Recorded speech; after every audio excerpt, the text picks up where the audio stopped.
આજરોજ Jamnagar factory owners association દ્વારા રાજ્ય સરકારમાં મંત્રીમંડળમાં સ્થાન પામેલા એવા શ્રી દેવાબા જાડેજાનો ફેક્ટરી ઓનર્સ એસોસિએશનમાં તેઓનો શુભેચ્છા મુલાકાત હતી અને તેઓનો આજે સન્માન કાર્યક્રમ હતો. જામનગર ફેક્ટરી ઓનર્સ એસોસિએશનના કારોબારી સભ્ય તથા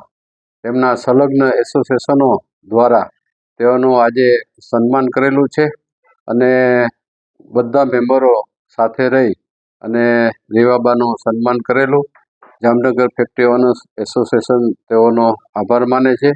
અને વિશેષમાં રેવાબાએ ફેક્ટરી ઓનર્સ એસોસિએશન ઉદ્યોગકારમાં જે કંઈ પ્રશ્નો હશે એ સરકાર રાજ્ય સરકારના હશે તો રાજ્ય સરકારમાં અને કેન્દ્ર સરકારના હશે તો કેન્દ્ર સરકાર સુધી પહોંચાડી અને ઉદ્યોગના તમામ પ્રશ્નોનું નિરાકરણ કરવા માટે થઈને એ લોકોએ આજરોજ ખાતરી આપેલી છે.